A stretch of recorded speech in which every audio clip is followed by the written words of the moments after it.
Hello, babies. It's me, Kirsten, and this is the It's Giving Mystical podcast. And this is your podcast for the week ahead, the week of December 26th. Merry Christmas if you celebrate. Happy Festival of Lights.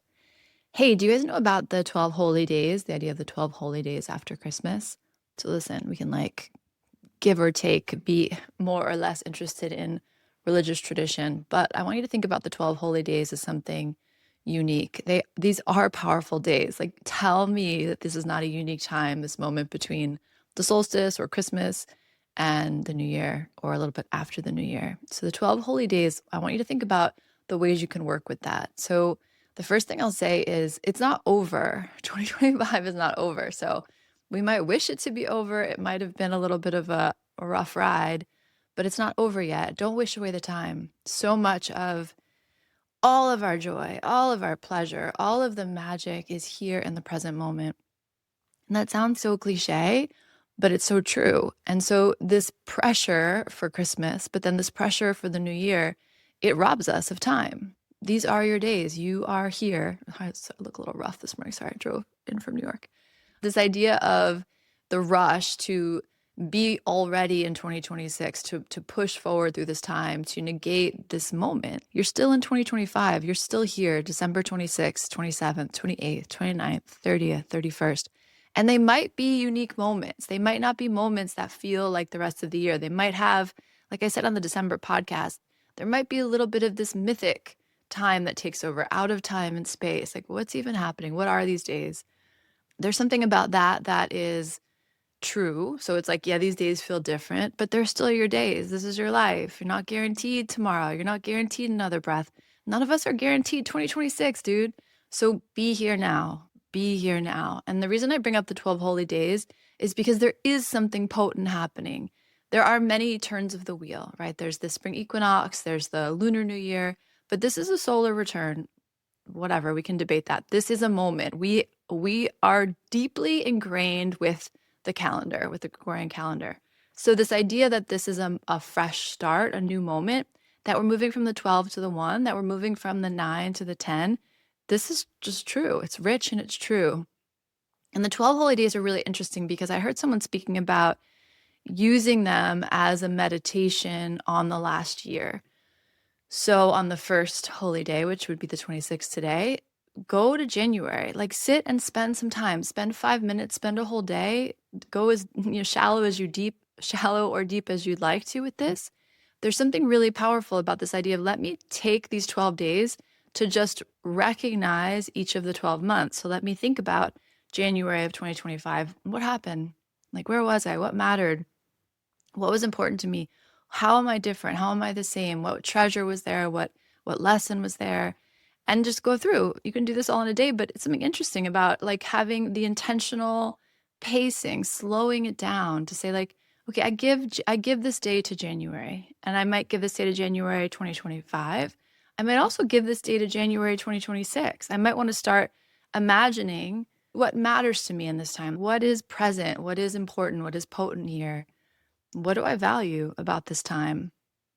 And so you can do it on either end. You can do it on both ends, whatever calls to you. But like sink into now, sink into this moment. Do not rush it away, wish it away, because it's precious. It's sacred. It's here and it won't come again. Like you won't be here like this again. The card I pulled for us, a lot of cards came out, which is just interesting. And the overall vibe was a lot, a little bit chaotic, maybe even a lot chaotic, like just a lot of things getting worked out. And if you picture this 9-year, this hermit time, there's like this intense contraction happening now, this like the birth canal moment of pressure, the pressure becoming more intense. You're going to feel that like pressure. You're also going to feel that like release, like, oh my God, there's finally movement again. The main card I'm going to talk about today is the 8 of Swords in reverse, which is not a card that we're unfamiliar with. It's not a card we haven't had recently. But there's something about this idea. It came in reversed. The reversals are also really interesting because you guys know, like, not my jam, but they are speaking. They are loud this month, and that's just on par with the Hangman, right? So the 8 of Swords reversed says to me that you are breaking free. The 8 of Swords reversed is the card of liberation. The card that came like tumbling out with it was the Eight of Wands upright. Okay, so Eight of Swords, that's her here. That's her, bound up, eyes covered, like heart bound, heart covered, solar plexus covered, sacral chakra covered. And then she's finding her way through her intuition down the waters from this castle. I think she's leaving this castle. I think she's like stepping out onto the path. And there's this way in which your mind is not your best friend right now because it somehow is limiting what's possible for you. So you want to find a deeper knowing, a different kind of knowing, and sink into that. When it comes in reverse, it's like, hell no. Like, hell no. I'm not going to let my mind trap me. I'm not going to let the stories, the frames, the roles confine me. I'm not going to let the world separate me from my power. And then when the card come tumbling out next to it is the Eight of Wands. Okay, girl. Okay. Remember, 8 is the card of manifestation. 8 is the card of I create in the world. 8 is the card of the spiritual, the divine, the desire, the heart taking shape in the real world. So we have double 8 energy, which is double like materiality, something coming into form in the world, not an idea, not a feeling, something real. So the 8s are aligned with Pentacles energy, with Earth energy, with materiality. The 8s are so powerful because they speak to the shape, the like form taking. I don't know if you remember this, but in the December podcast, we were talking about like this cosmic soup and things reforming themselves.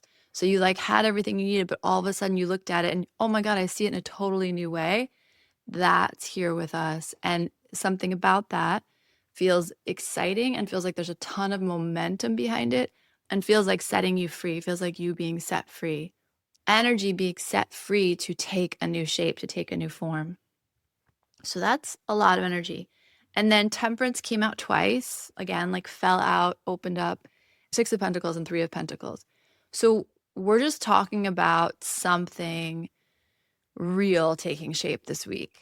And something about it feels quick and feels like there's an invitation to go slow, to be patient, to be temperate, and a lot of other energy being like, why? Why go slow? Why go slow? And there's something about this push-pull between the part of you that might feel, I want to say vindicated. That's the word that comes up. Like vindicated by this thing taking shape. Like I knew it. I knew there was something here. I knew this mattered. I knew this needed to kind of come into the world. I knew I wasn't imagining the potential of this thing. There's like an aha, like that kind of feeling. Check that. So like feel that. That's okay, great. I'm satisfied in some way. I'm like fed in some way that this thing is taking shape. And don't forget what you've done in the meantime to hold the pose. Don't forget what you need in the meantime. There's something about this 3 of Pentacles and the 6 of Pentacles that's just reminding you that we live in a collaborative community environment. This is not all about you. This is not only your journey. The feeling, the vindication, the liberation, it's hot. It's like, it feels really good. It feels like fire. The way that anger can feel really good when you're stuck and you get angry, it can be this like movement, this jolt that wakes you up and gets you going.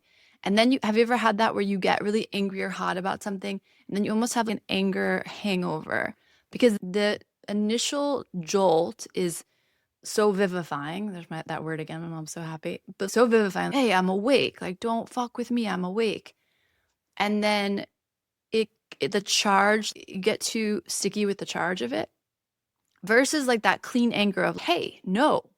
But then the responsiveness, the ability to feel that charge and then come back to center, come back to yourself, come back to groundingness, come back to resourcefulness, come back to a sense of inner stability. So much of the trouble with emotion is that we can repress. And then when the charge gets cut loose, we have felt so numb for so long that we get sticky with the high from the emotion. There's something here about this liberation, breaking free movement in a place where there hasn't been movement. and then not to get carried away with it. So as much as you can, feel that, allow that yourself to gather the goodness and the energy and the charge from that feeds you, that wakes you up. My little kitty cat's here. And then at the same time, keep some sense of how you are in community. Keep some sense of how you are in relation. Keep some sense of like, oh, I'm actually trying to build something. There's something bigger here. So it's like, how do I nest this moment in my larger value system, my larger plans, my larger efforts? Like, what am I devoted to beyond what I'm experiencing in this moment? The energetics of it are something sets you free, sets free within you, sets free in your environment, and you see that it is solid. There's something solid about it. And that has a momentum to it that not only exists, but then wakes something up in you. And then the call from the rest of the cards is that's not the whole show. So feel that, ride that, and then also remember that there's more to the story. Like there's something about coming back. That anger thing is the best. That anger example I gave is the best. Like feel the righteous lift of that. So maybe it's anger, maybe it's desire, maybe it's possibility, it could be anything. Maybe it's pleasure or joy. And there's something about the okay, like the lift of that, but then have a sense of where your mind constricts around it and you become attached to something in that vein. So it's like, oh, only can feel alive if I stay angry, or I can only feel this joy if I get the thing. There's something about the possibility opening, and that's good. Stay open with it. Stay open handed with it. Stay open to the larger perspective of, yeah, this feels really good. And I also want like X, Y, and Z. There's something about this idea of passion, like, oh, something awakens in me. I feel alive and excited. And so maybe I take it too far. And then I wake up in the morning and I think, oh, I felt really good, but maybe I should have also remembered that I want stability or safety. That's kind of a boring example, and I'm thinking about it from like a romantic context. So take it for what it's worth in your world. But I keep having this sense of like the hangover, and not that you can always prevent it, but you can drink water and you can take a breath and you can pace yourself and you can eat a good meal. You can do all of these things to protect yourself from overconsumption or overexposure, or over opening. So there's just this sense of, and it doesn't feel bad or you're going to do it wrong or how dare you or there should be any shame involved. There's just this, the reason it feels kind of chaotic is because there's multiple things that are true at the same time and both have value, and your system is trying to figure out how to hold the value of both of these very different energies, but equally important energies at the same time. That's probably the best way to say it. There's a movement, a momentum, an opening, an excitement, like a I knew it kind of energy. And at the same time, there's and what does it mean for me? And what's the larger picture? And what's the context of this? And what's my impact? And there's just this conflict of, not even conflict, but awareness of two very different energies. And it feels chaotic because they both one feels very deep and one feels very warm. And so there's maybe a little bit of sensory overload. So I say all of that, take from that what supports you, and then come back to what I said in the beginning. Don't wish these days away. This week, this year, this month, it's not over. You're here in it. So as much as you can be in it, like be with it. And remember, I think there's some value in honoring this year, like honoring who you've become, what has been a gift to you, what has been a lesson for you, and like really just not wishing it away. And there's a lot of talk like 2025 was so hard, but don't wish it away. It's your life. It was precious. It happened. This moment is happening just like this. And we don't want to wish the moments away, even when they're hard. We want to expand our capacity and again, our responsiveness in surfing with life, staying with life, and don't want to miss a thing. Like, don't want to miss a thing in your own life, in your experience in the world. So much of what we're here to do is just experience it, and with a free hand and with a sense of probably the worst thing is to be numb. The worst thing is to go to sleep, forget what this life is, forget how beautiful this world is, forget what it means to experience union in a world that is rich with the feeling of separation. There's just like so much to experience, and you don't want to miss any of it. And especially this last week of the year. This doesn't really apply, but one of my favorite things that my mom used to say about Saturn, because it's the taskmaster and it's the master of karma, is that when you complete a time with Saturn, like a lesson with Saturn, it always leaves a gift at the door. I think there's a gift at this door for this last week of the month, of the year, and keep your eyes open to it. Let the miracles be possible. Don't let the sense of it's only 5 days or it's only 4 days, don't let that trick you into thinking that those 4 days can't be incredibly magical and impactful and beautiful and heart-opening and exciting and joyful and peaceful and free.